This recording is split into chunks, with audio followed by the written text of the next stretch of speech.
Is creating ripples in the democratic world. पहला हिस्सा तो ये है, पहला हिस्सा क्या है, ये है, ये right wing nationalist resurgence in Europe, US and Asia is creating ripples in the democratic world. दूसरा हिस्सा क्या, एनालाइज द इम्प्लीकेशंस, फिर उसके बाद क्या है, इम्प्लीकेशंस फॉर वर्ल्ड। ये क्या है, इसको एनालाइज करना है, इसकी इंप्लीकेशंस को, किसके ऊपर, दुनिया के ऊपर at large and Pakistan in particular, इसके ऊपर एट लार्ज जनरली इसके ऊपर, और फिर उसके बाद पाकिस्तान के ऊपर स्पेसिफिकली उसका असर आपने लिखना है, उसका असर आपने लिखना है। ये मेन कौन सी है, ये इसका असर किसके ऊपर, पहले दुनिया के ऊपर, आपने यहाँ पे थीसिस स्टेटमेंट देना है, और उसके बाद आपने लिखना है right wing nationalism in the world. चलो, in Europe, US and Asia. देखो, सबसे पहले तो हमें देखना है कि नेशनलिज्म है क्या, और क्या नेशनलिज्म बहुत बुरी है। नेशनलिज्म, कोई भी चीज बुरी नहीं है, nothing in the world is bad, but when it reaches it's extreme. Simple, कोई चीज दुनिया में बुरी नहीं है। Nationalism means integration on the basis of certain culture, shared culture, the people with shared identities, and these identities can be either culture, tradition, I mean in culture even tradition, language, dietary habits, calendar, whatever, dressing code, कुछ भी हो सकता है। तो shared identities and people, ठीक है, living in one country, that is a modern concept. Modern concept क्या है इसके साथ, एक तो है नेशन कब बनती है, nation is built when the group of people या when the people have shared ideology या shared identity, that is nation. But a modern western concept is these people must have territorial boundary, या these people must be encircled in territorial boundary। चले, ये हो गया nation. जो globalisation का तस्वर है, ग्लोबलाइजेशन यूएनओ में हमें नजर आती है, ग्लोबलाइजेशन दुनिया की आईजीओस में हमें नजर आती है। ग्लोबलाइजेशन का तस्वर जो है वर्ल्ड वॉर 2 के बाद भी बड़ा, उससे पहले भी कुछ ना कुछ बात करते थे ग्लोबलाइजेशन की, जैसे लीग ऑफ नेशन पहली अटेम्प्ट थी, गो के फेल्ड थी, फिर यूएनओ आई, फिर उसके बाद ग्लोबल इकोनॉमी का कॉन्सेप्ट, इंटीग्रेशन की बातें। लेकिन ये सारी ग्लोबलाइजेशन नहीं आ सकती है जब तक कल्चर सेम नहीं होगा। लेकिन कल्चर कैसे सेम हो सकता है, नेशंस तो डिफरेंट है, उनके कल्चर्स तो डिफरेंट है, तो कल्चर्स सेम कैसे, उन सब के कल्चर्स में जो सिमिलर चीजें हैं उनको लेके, तो उसके ऊपर सारी दुनिया मुत्तहिद हो जाए, इसको कहते हैं ग्लोबल कल्चर। अब ग्लोबल कल्चर क्या है, ग्लोबल कल्चर फिर हर एक में एक यूनिवर्सल एथिक है, सच को सच कहना, झूठ को झूठ कहना, इंसाफ सारे पसंद करती हैं, सारे कल्चर, सारी नेशंस पसंद करती हैं। फिर उसके बाद इक्वालिटी, ये सारे पसंद करते हैं। और ये तीनों किस चीज के ऊपर हो सकती है, टॉलरेंस। तो आपको समझ लग गई होगी कि what is a global culture, based upon harmony, that is justice, truth and equality, based upon tolerance. Unless you have tolerance, all of these things cannot be seeped into the body। ये हो गया। तो global culture, अच्छा global culture एक और भी था कि adhere to your own culture, your own nation, ठीक है, be loyal to your own nation but be respectful to the other nations। So how will you earn respect for your own nation when you give respect to the others? This was called cultural relativism। मतलब all cultures are good when viewed and analyzed from their certain geographical historical perspective। All cultures are good and all cultures depict some universality in them, जो के base करती है truth और बेनेवलेंस के ऊपर। ठीक है, वेरासिटी एंड बेनेवलेंस से दो चीजें, ट्रूथ एंड काइंडनेस। अच्छा, ये बात हो गई। तो इसका मतलब है कि नेशंस चल सकती हैं ग्लोबलिज्म के ग्लोबलाइजेशन के साथ। Globalisation, connectedness, connectedness on the basis of cultural harmony on the basis of what I told you before. लेकिन ये नेशनल, जब आप नेशनलिज्म या नेशनलिस्ट्स, तो इसका मतलब है extreme level of nationalism. When this extreme level of nationalism is reached, you stop respecting other culture. You start loving your own culture to the limit of biasness. Yeah, to no end. उसको कहती हैं. And then there comes a time when this nationalistic resurgence becomes hatred towards another nation, other nations, other cultures. Then this nationalism becomes fascism. Fascism का मतलब है glorifying war in order to eliminate other nations and to uh, you know to empower your own nation. इसको कहते हैं fascism. तो इसका मतलब है nationalism was the reason, या has been the reason of major wars in the world, including World War I and World War II. World war one और world war to जो है वो नेशनलिज्म की हाइट थी यूरोप में। हर nation, even Europeans क्या है, एक ही रिलीजन, एक ही रंग, एक ही cultural roots, Greco Roman roots. इसके बाद यूरोपियंस हैं, लैंग्वेज हार्मनी है, वाइट हैं, क्रिश्चियंस हैं, still they had identified themselves differently in perspective of their different religions. Some were Germans, some British, some French.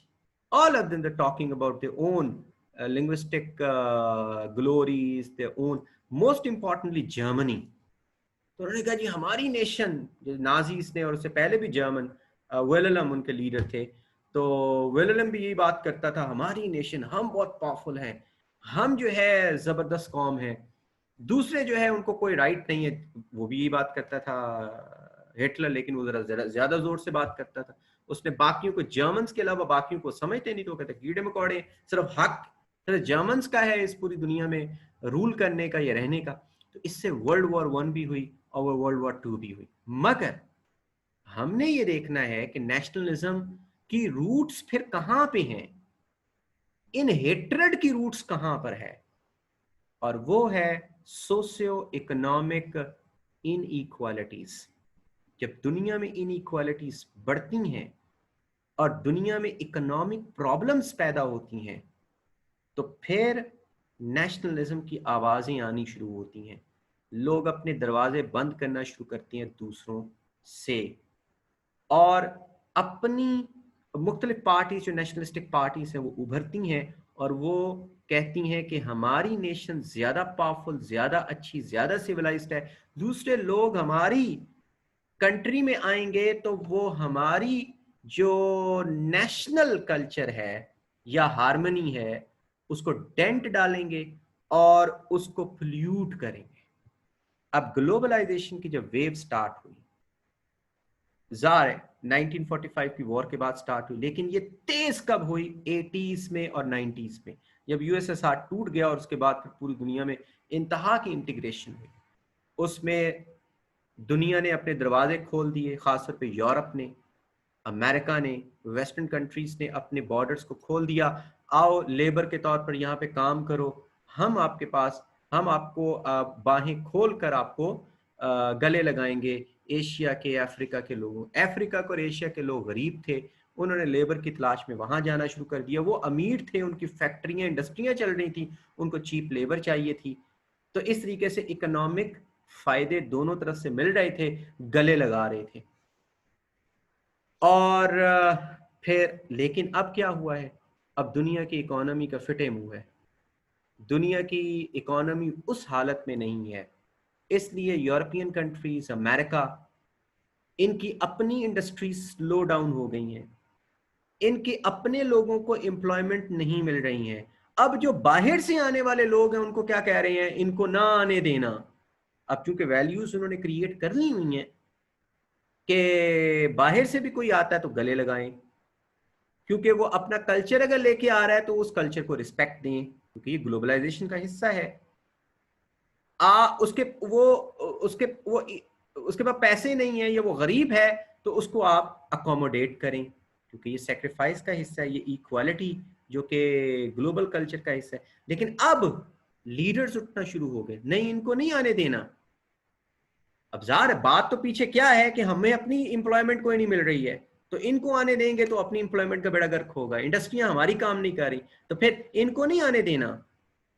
इनको आने देंगे तो ये अपना कल्चर लेके आएंगे, हमारे कल्चर को, हमारी लिबरल कल्चर को ये पोल्यूट करेंगे, ये टेररिज्म करेंगे और वगैरह वगैरह। या ये काले हैं, ये काबिल नफरत है, इनको नहीं। हमारी नेशन ज्यादा पावरफुल है, हमारी नेशन वाइट है, सिविलाइज्ड है, ये अनसिविलाइज्ड लोग हैं, इनको ना आने दो। इससे क्या होता है, नेशनलिस्ट रिसर्जेंस यूरोप में आया। तो इकोनॉमी सबसे बड़ा रीजन होती है। इकोनॉमी को जो सबसे बड़ा धचका लगा और उसके बाद नेशनलिज्म की वेव स्टार्ट हुई, वो कब हुई? 2000 जब 2007-8 में जब वर्ल्ड रिसेशन आता है, अमेरिका की इंडस्ट्री और अमेरिका के बैंक्स डूबने शुरू हो जाते हैं। अमेरिका के बैंक्स और इंडस्ट्रीज के साथ पूरी दुनिया के, खासतौर पे यूरोपियन बैंक्स इंटरकनेक्टेड थे, वो भी डूबने शुरू हो जाते हैं, उनकी इंडस्ट्रीज डूबने शुरू हो जाती हैं। अमेरिका अपनी दीवारों को ऊपर करना शुरू कर देता है। ट्रंप इस सिचुएशन में राइज करता है, वो कहता है जी ओबामा आपके लिए कुछ नहीं कर सकेगा, ओबामा रही से कसर का बेड़ा गर्क कर देगा, मैं आपके लिए करूंगा। मैं एक स्लोगन लेके आया हूं जिससे मैं वर्ल्ड रिसेशन से बच सकता हूं। जो millions of Americans, they have gone unemployed, I would save their employment. And what is the antidote with me is that America first and globalization the hell with. America first का मतलब क्या है? मैं जब आऊंगा तो मैं दीवारों को ऊपर करूंगा, मैं लेबर को नहीं आने दूंगा, दूसरे मुल्कों के लोगों को नहीं आने दूंगा। क्यों? क्योंकि वो हमारे कल्चर का बेड़ा गर्क करते हैं। हमारी नेशन जो है लिबरल आइडियाज के ऊपर है, हम क्यों उनको आने दें? यहाँ पर मेरे लोगों की इंप्लॉयमेंट मारी जा रही है, हम उनको क्यों आने दें? मैक्सिको से धड़ाधड़ लोग आते हैं वहां पे इंडस्ट्रीज है, हमारे ही मुल्क के बहुत सारे लोगों ने इंडस्ट्रीज वहां पे लगाई है, वहां पे इन्वेस्टमेंट की हुई है, हमारे मुल्क में फ्री चीजें बेचती है। मैं क्यों उनको फ्री चीजें बेच दूं? मैं दीवार बनाऊंगा मैक्सिको के साथ, कनाडा के साथ हमारे ताल्लुकात बड़े अच्छे, ठीक है, लेकिन जो ट्रेड हो रही है उसमें कनाडा को ज्यादा फायदा हो रहा है, तो मैं क्यों उनको फायदा होने दूं? मेरे लोग खुद मर रहे हैं, मैं वहां पर भी करूं। मतलब इस तरीके से बातें जब हो जाए तो क्या होता है, इसे नेशनलिस्ट फीलिंग्स आती हैं, तो रीसर्जेंस। उसके बाद यूरोप में रीसर्जेंस की बातें, ब्रेग्जिट, ब्रिटिश ने कहा कि मैं यूरोपियन यूनियन के साथ नहीं रह सकता, मैं इतना ज्यादा बोझ नहीं बर्दाश्त कर सकता, मुझे अकेला कर दो। जब इंटीग्रेशन से आइसोलेशनिज्म की बातें हो जाए, जब बॉर्डर्स ऊपर हो जाए, क्योंकि ब्रिटेन ने कहा कि इतनी सारी लेबर मैं बर्दाश्त नहीं कर सकता हूँ, जो भी अफ्रीका से, एशिया से किसी मुल्क में आता है सीधा ब्रिटेन में आने की कोशिश करता है। ईस्ट यूरोप जब आजाद हुआ और बहुत सारे लोग इधर आए, तो मेरी तो एम्प्लॉयमेंट का बेड़ा गर्क हुआ है और यहाँ पर मेरी कल्चरल हार्मनी का, तो इस तरीके से वो नेशनलिज्म, जो यूरोपियन शोविनिज्म है वो बढ़नी शुरू होगी। जर्मनी में जो लीपेन है, अपोजिशन पार्टीज की स्ट्रांग होनी शुरू हुई, उन्होंने कहा कि हम भी ब्रेक्सिट की तरह अलग की चाहती हैं। स्पेन में कैटलोनिया की रियासत जो सबसे अमीर रियासत है, उसने आज़ादी का ऐलान करने का ऐलान किया। ब्रिटेन के अंदर स्कॉटलैंड ने कहा हमें आज़ाद करो। इसी तरीके से इटली में इस वक्त नेशनलिस्ट पार्टी पावर में है, वो चाइना के साथ अपनी डील कर रही है। वो कहती है मुझे यूरोपियन यूनियन से क्या लेना देना, मुझे तो चाइना से ज्यादा बेनिफिट मिल रहा है BRI के प्रोजेक्ट में शामिल होने से। इसी तरीके से ईस्टर्न यूरोपियन की कंट्रीज है बहुत सारी, जैसे हंगरी का विक्टर ऑर्बन उनका प्राइम मिनिस्टर है, वो कहता है जी मुझे यूरोपियन यूनियन के ख्वाब दिखाए गए थे, मैं उनके साथ हो गया, यूरोपियन यूनियन से हमें कुछ नहीं मिला, अब मैं रशिया के साथ हूँ। और यूरोपियन यूनियन में रहने का मतलब ये है अपनी जो ब्रेन पावर है वो आप उनको दे दो और अपने मुल्क के अंदर आपका कूड़ा करकट रह जाए, और इस तरीके से ये नेशनलिज्म। अच्छा, नेशनलिज्म की वेव के साथ एक और भी चीज आई और वो है anti Islam wave, Islamophobia, this is also called Islamophobia. 9/11 के टेररिज्म के बाद बहुत सारा इस्लामोफोबिया, और ज़ाहिर 9/11 की जो जो टेररिज्म का जो शोर मचाया था उसके पीछे भी इकोनॉमिक पर्सपेक्टिव्स हैं कि किस तरह से आप मिडल ईस्ट के इकोनॉमिक रिसोर्सेज पे और ज्यादा होल्ड रखते हो, इराक के ऑयल के कुएं हो या दूसरे मुल्कों के, किस तरह से अफगानिस्तान के मिनरल रिसोर्सेज अफगानिस्तान पे आने की वजह से आप सेंट्रल एशियन स्टेट्स के रिसोर्सेज पर कब्जा रखते हो। एक शोरगुल मचाया गया और इकोनॉमी के आड़ में या सॉरी कल्चर की आड़ में इकोनॉमिक जो आपके या जियो स्ट्रेटेजिक और जियो इकोनॉमिक जो पर्पसेस हैं उसको पूरा करने की कोशिश की गई। किसकी आड़ में? कल्चरल हेट्रेड की आड़ में, टेररिज्म की आड़। वो इतना ज्यादा मिलाइन इस्लाम को किया गया कि अब वही चीज यूरोप के ऊपर एक बर्डन बन गई है। अब सारे यूरोपियन कंट्रीज वो जहां जहां पर ये नेशनलिस्टिक फीलिंग्स हैं वहां वहां पर इस्लामोफोबिया भी मौजूद है। मुसलमान बेड़ा गर्क कर देंगे हमारे माशरे का, इस्लाम की आइडियोलॉजी हमारी आइडियोलॉजी के खिलाफ है। जहां जहां पर भी जाते हैं जिहाद लेके जाते हैं और जिहाद जो है वो एक तरह से उनको उसको मिलाइन किया गया। फिर उसके बाद आप ना सिर्फ यहां पर इसराइल में नेशनलिज्म, इंडिया में नेशनलिज्म, बर्मा में नेशनलिज्म, श्रीलंका में राइजिंग वेव ऑफ नेशनलिज्म, इसके बाद आप कई इलाकों जहां जहां नेशनलिज्म है जो नॉन मुस्लिम कंट्रीज हैं वहां वहां पर क्या है? इस्लामोफोबिया। दूसरी तरफ हम आ जाते हैं कि ये right wing nationalist resurgence in Europe, US and Asia, ये इसकी रिसर्जेंस है, creating ripples in democratic world. क्या डेमोक्रेटिक वर्ल्ड रह सकती है? नहीं। पहले मैं बताया कि डेमोक्रेसी किस में है? इक्वालिटी में।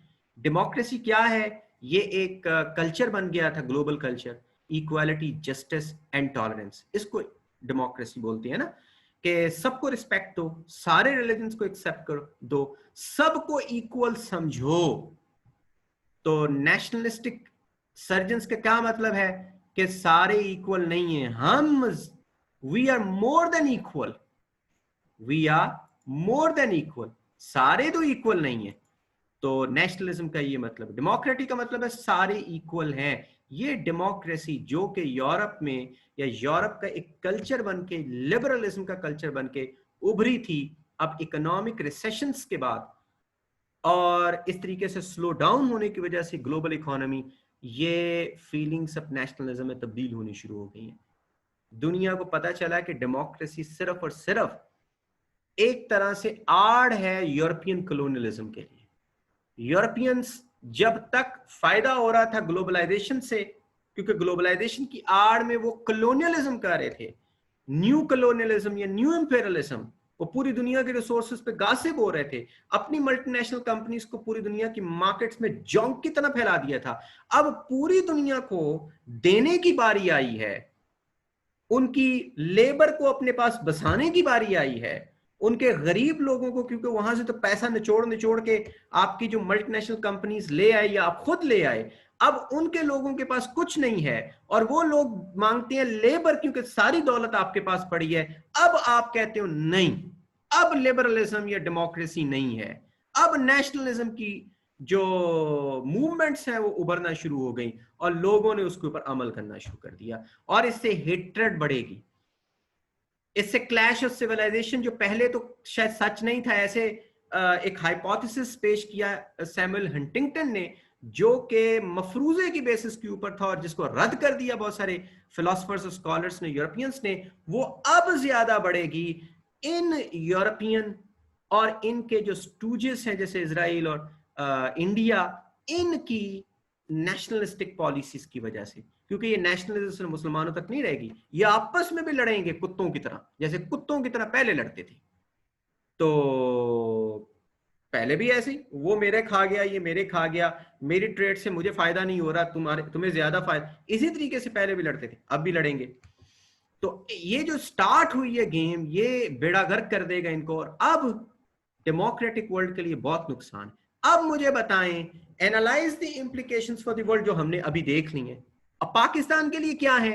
पाकिस्तान के लिए यही है जो इंप्लीकेशंस है, यानी जो इफेक्ट्स हैं पाकिस्तान के ऊपर, वो सबसे इंपॉर्टेंट ये है कि पाकिस्तान कैन नॉट